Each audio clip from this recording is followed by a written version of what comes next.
All right, guys, Max here, the Celeb Talk guy. Thank you so much for coming to this interview. Today we have more of a really serious topic. Today I am joined by Lorelai. She's the woman who was on TikTok. She is a survivor. She had an absolutely awful experience with Big Ed from 90 Day Fiance. Hey, Lorelai, how you doing? Thank you so much for coming on the channel today. No problem. Thank you for having me. I'm doing well. How are you? I'm great. Like over the last year, I've had so literally thousands of messages, people asking me to reach out, have you come on? So this is just, I'm so excited. This is really just an awesome, I really appreciate you coming on. So let's jump right into it. I guess first thing I want to ask you is I'm just so curious if you can share for my followers, how you met Ed, what your experience was with Ed, and we can kind of just, go from there if that's okay with you. Yeah, for sure. So I know Ed through previous employment. I actually interned for this company that we both worked for. And I worked there for 9 months. So I worked with him. He pretty much started about the same time I started. So I interviewed for the job and I thought it was just going to be me. And then like this guy shows up on the day of training and I was like, who is this person?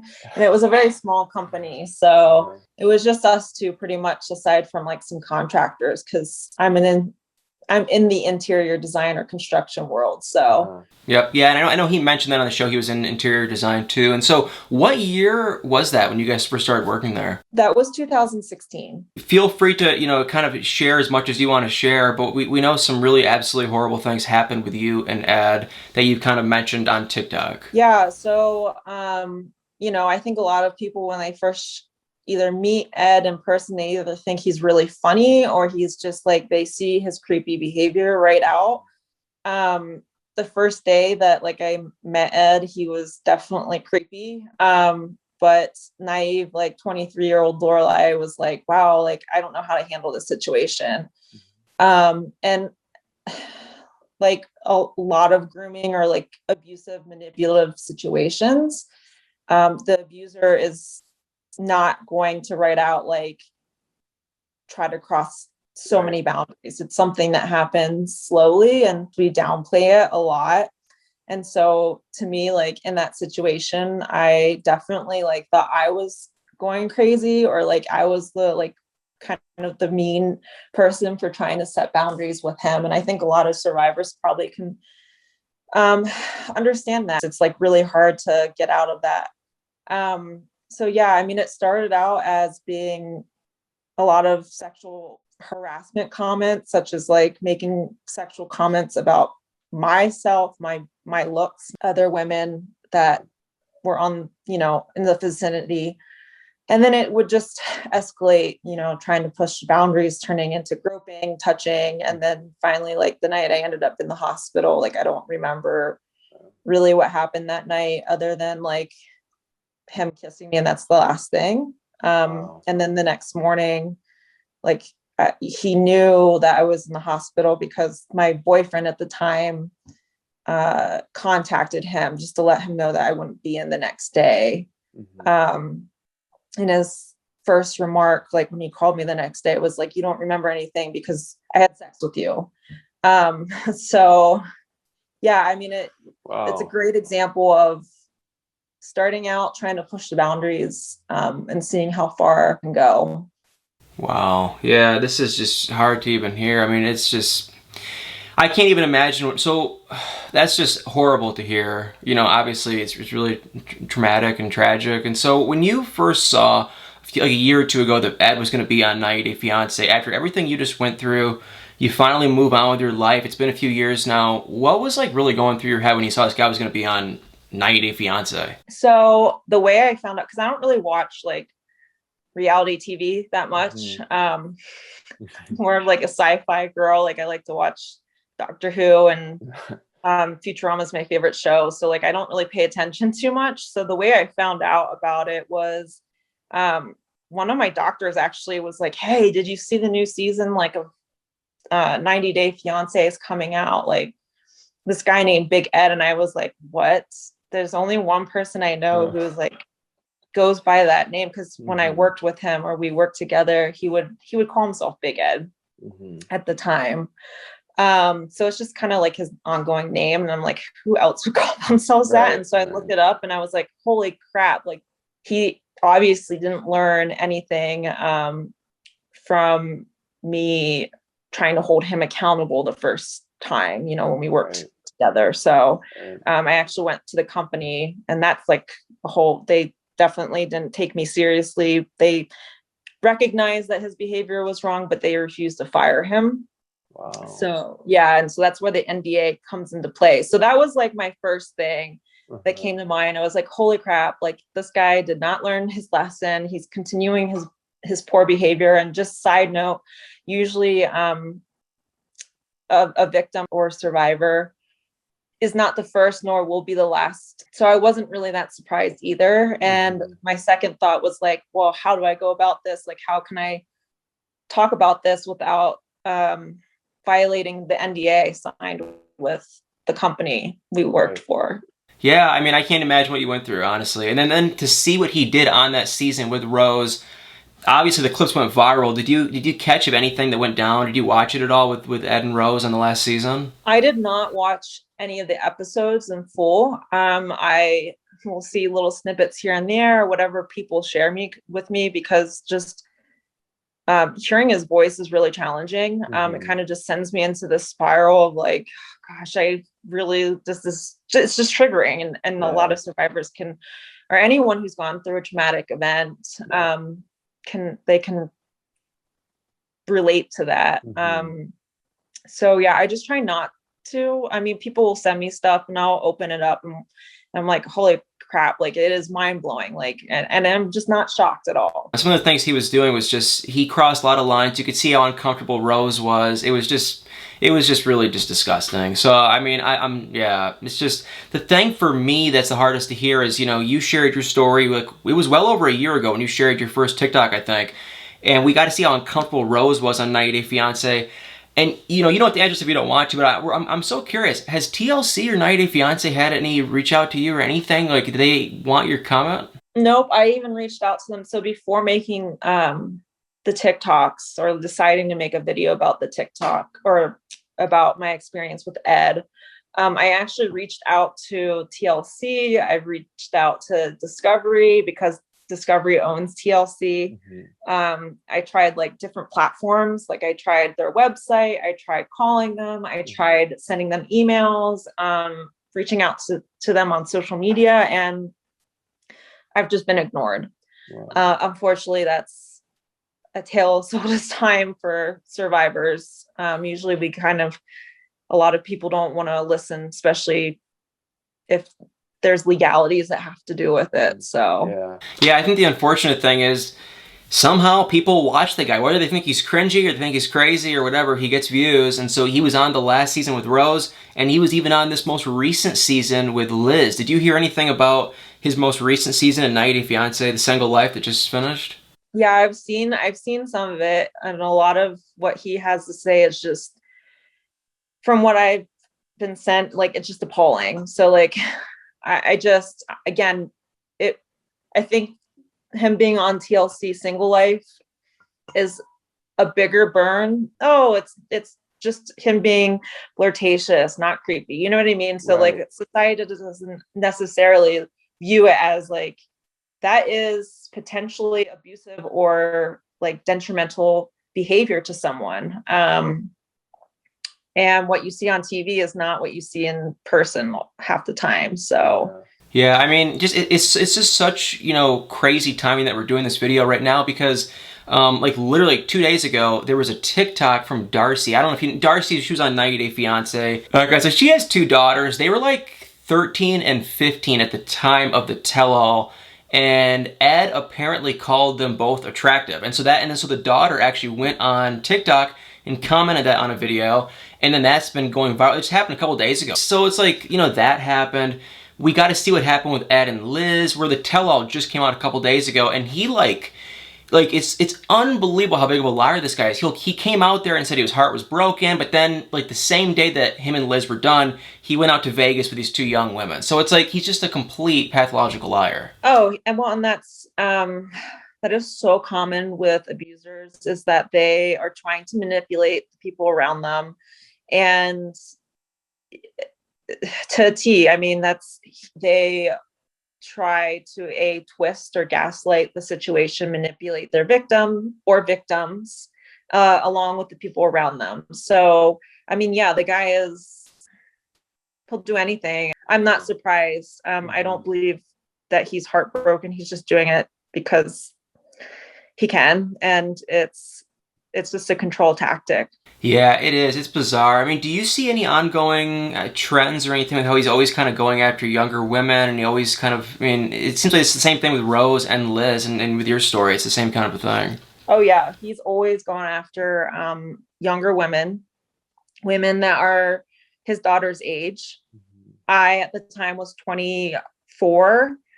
His daughter was 24. Liz is 28. His daughter's 20. You know what I mean? Like, it's Yeah. like he does have this reoccurring pattern. So yeah, yeah, he definitely has an MO of going towards vulnerable younger women that he has the ability to manipulate and control a little bit more than maybe an older woman who's been around it, right? Like I would never, now I know the warning signs of someone who is abusive. The thing that's also hard to hear too is, you know, you're talking about with the NDA and that kind of stuff, and with your job, and it's hard to hear, and it breaks my heart to hear that he didn't lose his job after everything he put you through.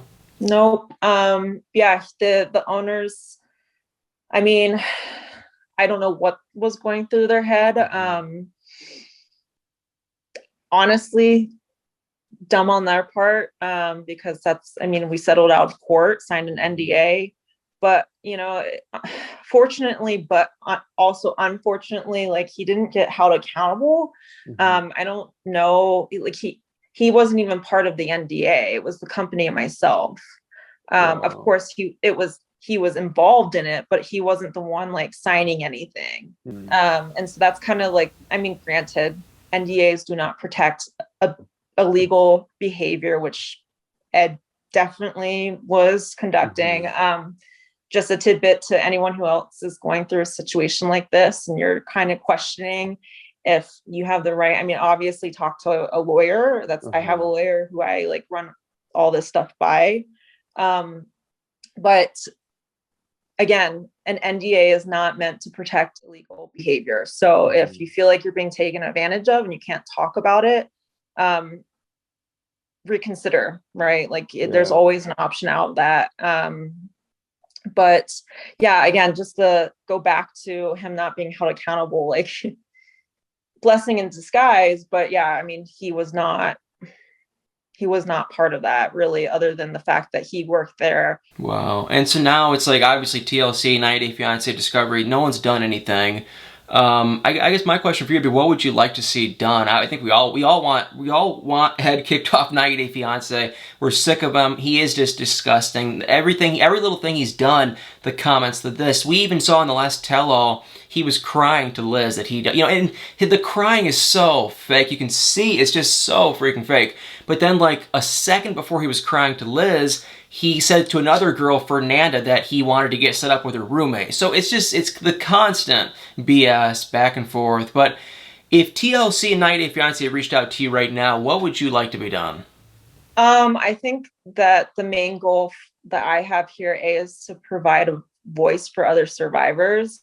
And with that comes holding the, assaulter, abuser, accountable, where they don't have more opportunities to take advantage of other women or other victims. And so that would mean having him not on the show, not having more airtime, not being rewarded for his poor behavior, his creepy behavior, his abusive behavior, because that's essentially what's happening now. And it not only impacts myself and Ed, it also sets a precedence of that for any abuser, right? Like, oh, well, TLC and Discovery, like these big companies aren't doing anything about it, so I can probably get away with it. And it downplays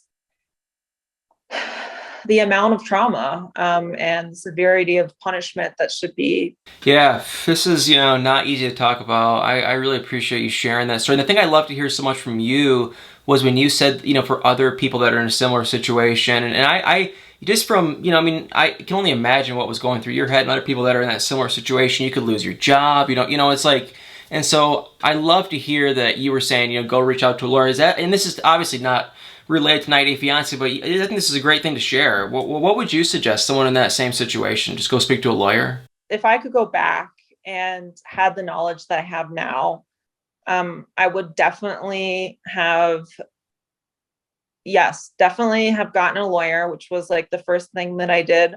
Also, I know this sounds kind of crazy, but like seek a therapist or a doctor to talk to, because my therapist during the time was like, he was kind of the guy who kept my head on straight so I could at least think a little bit of what to do. Gave me some great coping skills, because it's a very stressful time. Like I look back and that was like the worst time of my life. So yeah, I would say 100%, like if you can find a therapist to talk to, they will help you cope with it. A lawyer, get a lawyer, because they will be able to lay out the options. They have more options than you do, or knowledge of options than, you or I do, because we're not lawyers. And then 100% file a police report, collect all the information you have, any of the proof that you might have or not proof, still go to the police so it's documented. I wish I would have done that sooner, because it could have prevented someone else from being in a similar situation as me.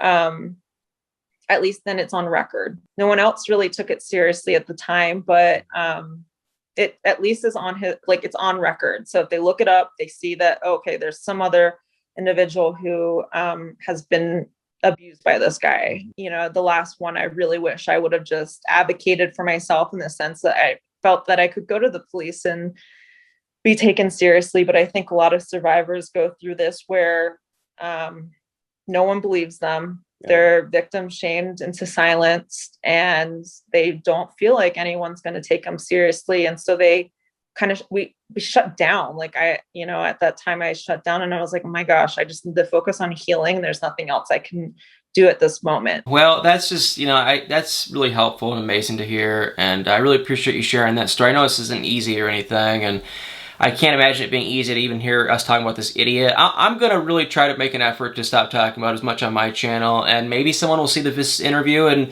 maybe it can go back to 90 Day Fiance. But the thing that really bugs me is we all know 100% 90 Day Fiance, TLC, whoever you want to name, Sharp Entertainment, they all know. They've seen your TikToks. They know what's going on. So they're really just turning a blind eye. That you bring up a good point of like, we're all talking about Ed. But I think at some point we all should, but at this point, like, they're not going to do anything if there's not noise. The more weight from the viewers that is pushed on them to get rid of him, or like saying that this kind of behavior is not acceptable on national television, because children watch it too. Yeah, no, I agree. And I think this interview will help shed some light. I know a lot of people have seen your TikToks, but there's also a lot of people of my followers that aren't on TikTok, and they don't even know. So I think this will really shed a lot of light. And before we sign off for the day, I know you're on social media. I know you have a website. Is there anything you want to promote where people can reach out to you if they're maybe in a similar situation or anything, or any links I can share or anything? For sure. So I am pretty reachable on TikTok. I really do try to, anyone who reaches out to me, I really try to respond back to. It's Florida Keep. Yeah. I have it. I'll put a link above or below. I'll put the link in the video so people can give you a follow and whatnot. But I got it. Yeah. So that's the one that I'm pretty. I mean, if you reach out to me on any of my platforms, I will do my best to see it and like read it and respond. I try to respond to everyone that's seeking some sort of validation or needing someone to talk to. And I mean, all of my platforms, like I have a website, I have an Etsy shop that I'm setting up to help give people tools to like, for journaling, things that like were really helpful for me whenever I was going through it and healing.